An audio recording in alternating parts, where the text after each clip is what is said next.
I saw some, personalities there that, well, they're all, I think, pareha-parehas kami na galit sa nangyayari. Pero So, walang mga kapwa yung dating sundalo na nag-advocate na Withdrawal. tulad nila General Pokis. well, ito yung there are so many relevant messages, even they're all valid messages. But sad to say, some of the messengers are not really that credible. Sino ho yung mga hindi credible? I don't want to name names, but alam naman natin, pagka nagbigay sila ng mga comment, nababash ba? May mga comment na dati-dati, ganito sila, ganyan. So, even when we had the chance ba na nag-usap kami ni Omet, ni General Browner, one time nagpagupit ako. Di pumunta siya, sabi ko sa kanya, Omet, you're doing good. Keep it up. Remain steadfast. I saw that manifesto last time, signed by retired senior officers. But sabi ko, you should be more discerning because not all senior officers have good reputation. They were just, they arrive at that position because of the good graces of their principals. So, alam mo naman For yan. example, a previous administration, because they were assigned, etc. Yes. So, alam naman daw niya. And, you know what, sabi ko, with what happened, you know naman what I know, what was my journey before, di ba? I was twice jailed, experienced death. I was brought to the morgue of the Quirino Labor Hospital. So, if we are not united, forget it. Because the animosity that was created from soldiers fighting each other took many years to heal. Let me ask you one thing. You were, the noise about withdrawal of support was much, much louder in the first rally in September 21. However, this time around, there seems to be no reverberation of the same call of withdrawal of support. Could you explain the difference? Well, sabi ko nga dyan, we are now left with, yung choice ba na between the devil and the deep blue sea. So, you might as well choose the lesser evil. So, nakita naman nila siguro na yung mga pinopropose nila, hindi tanggap ng taong bayan. And it was very clear to them, you think, na talagang hindi tinanggap ng taong bayan. Well, nakikita ko kasi any extra constitutional na means hindi tanggap ng taong bayan and even ito nga kasi I don't talk to my son kasi I know may bias na but I talk to junior officers, lieutenants, captains. What are they saying, Colonel? Sabi nga nila, sir, every time we hear you, we watch you or yun sa mga interviews, ang subtle message, you've learned your lesson. And besides, sabi nila, yung daw armed forces ngayon, malayo-malayo na dun sa armed forces namin noon. Natotoo naman, kasi during our time, di ba, bigyan kami ng boots, issue kami, akyat kami ng bundok, pagbaba, sira na. No? Ganon ng mga nag-operate So what is it, Colonel? Now, mas alaga po? Ganun ho ba? Is that the mas message? professional sila, yung beneficyo nila, mas malaki na kaysa dun sa dati namin. Ang sabi nga nila, sir, is it worth taking the risk? Kasi yung beneficyo raw nila, maayos na naalagaan sila. And besides, civil society cannot even get their acts together, which is true. Di ba? That disunity, I guess, also is becoming what, for lack of a better word, a turn-off maybe, no? Or Yeah, very nakakalungkot. disadvantageous. We are so polarized, di ba? Na ang issue, corruption. Pagkakataon natin na mag-unite, pero hindi natin It's like EDSA 1. What happened sa EDSA 1? Di ba? Natapos yun, it was a bloodless people power revolution. Wow, it was a God-given opportunity for us to unite. But what happened? nagkaroon tayo, nimili tayo ng mga leaders na naging vindictive. So, ganito pa rin tayo hanggang ngayon. And I have another curious question. Because parati pag may pag-uusap ng withdrawal of support, malakas ang ingay ng mga retired officers. How, in practical terms, how influential are the retired officers? Kasi parang sila yung nagpa-fronta kapag may angal or like for instance withdrawal support. A number of 9 generals together with General Pokis came out, no? So gaano ba kalaki ang impluwensya ng mga retired officers sa active service? Yeah, ganun nga yung sinasabi ko. Not all senior officers have good reputation. Ganun din ang sabi, yung mga sundalo ngayon, o men in uniform, they're more discerning now. So it's not blind loyalty to wala, kasi pagka-retired superior. ka na, civilian ka na eh. Civilian ka na. So hindi talagang, hype up ang influensya ng mga retired officers. Kasi pag sila nagsalita, akala mo talagang susunod ng actives. May dating kasi, Edwin, Oo nga eh, diba? kaya nga eh. We non-military We, the don't know retired. the system. Well, totoo yun. Kasi siyempre, sa ngayon, di ba, puro ito propaganda, puro lahat trying to win the hearts and minds of the people. But yun na nga, ang sana sabi ko, yung messenger nito talagang Credible. pinapaniwalaan ng mga kasundaluhan, lahat ng mga kapulisan natin. Kasi gaya kunwari kay Chief of Staff, sabi ko sa kanya, "Oh, Met, you're doing good. You keep it up." What about you, Colonel Ariel? How many times, or were there times na lang that you were being asked to join the group of retired military personnel and officers, rather, to call for, one thing or another, maybe withdrawal of support? Well, Ilang beses ka hubang niyaya? Di ba nahalata naman natin na they kept on mentioning my name, ganyan, kung saan-saan na, and then I was asked ba na i-post ko yung kanilang withdrawal, yung manifesto in support of Sergeant Gutesa. So sabi Sergeant ko, Gutesa, yeah. ang sabi ko nga And you didn't, just so it's clear. yes, I you didn't. Why? Pag ginawa ko yun, di ako yung spokesperson nila.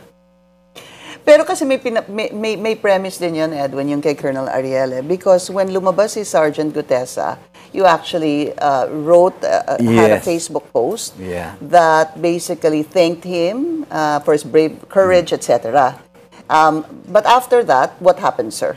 Well, sabi ko nga, I was asked by the Senator Ping to help him locate Sergeant Gutesa. I tried. Nagpalit na sila ng cellphone. Even yung mga kabatch niya, I attended the Marine Veteran Day just to look for him. Hindi siya nag-attend doon. So, may nagsasabi na kinustody raw siya ng Marines. Wala siya ron. So, ngayon, ang pakiusap ko lang, magbalik siya uli sana para iklaro niya. Kasi there are so many things ba na hindi na-clarify dahil walk-in siya na resource person, na witness, di ba? So kung kung na-schedule sana yung pag-appear niya ron, edi yung mga senators na magtatanong, nakapag-prepare sila. Yeah. I understand kasi ang Marines are very strong knit community. Very tight. Yes. Very tight. No? In fact, I remember asking one former chief of staff, and he in fact I asked him, kilala mo ba itong Gutesa? Ang sinabi sa akin ng former chief of staff was, kausapin ko si Ariel. Si Colonel Ariel ang kilala eh. Well, ganito yon, no? Hindi naman tayo mag-surface na gano'n na hindi rin tayo naggagawa ng due diligence, di ba? Correct. So I asked, sabi nga nung isa, "Sir, kasama natin nga sa all-out war." No, nasa 4th Marine Battalion ka, nasa 1st Battalion siya. First Battalion naman ako. And then, kaya pala siya na-detail sa mga VIPs noon kasi maari siguro, snappy. Member siya ng Marine Security and Escort Group. Yeah. Na kung may nagre-request, siya pinapadala. Nasa rin siya, Intel trained. So, he must, di ba? Parang, okay to. And sa pag-appear niya na gano'n, sabi ko, dating niya, Marines na Marines, di ba? Parang with conviction lahat.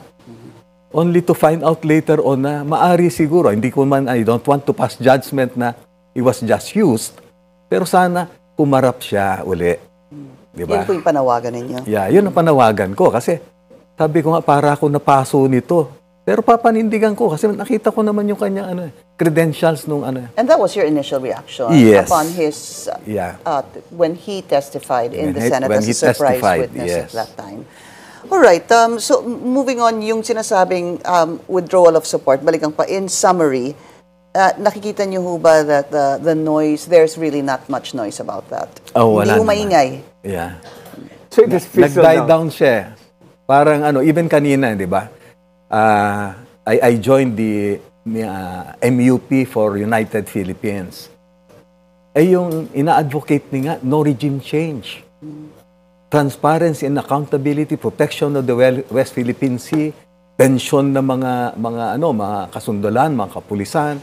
And then, meron silang ron na dapat naman talaga i-address, anti-dynasty. Yeah, we were talking about that earlier. Yeah. There was an Colonel. open letter, di ba, coming from the former officers and Yes. especially advocating anti-political dynasty. Yes. We all should, Yeah. actually. We all should. Kasi alam din natin na yun ang source ng corruption na to. Absolutely, hindi ba? Tsaka, ang tagal na po nilang namamayagpag dyan, tama na. Nakaswerte na sila ng 38 years, tigilan na nila yun. No, seriously, I mean, Yeah. if you're a congressman, and to me personally, if you're a lawmaker, and that is part of the 1987 Constitution, isn't it your responsibility to pass an enabling law para po matuloy yung nakasulat sa Constitution? But you guys are not doing it, except for a few, of course, who have filed bills, but never really saw the... You know, I have a question for Colonel Ariel. And this is the kwento, no? The reservation of the active members of the armed forces on the withdrawal of support is one of the reasons why they refuse to do it, because they view Sara as pro-China. Let me ask you, as a retired officer, is that a valid reservation against Sara? Well, sa akin kasi may mga post sila na Sino sila? Well, kasi sinusundan ko yung mga post ni Romy Pokis, di ba?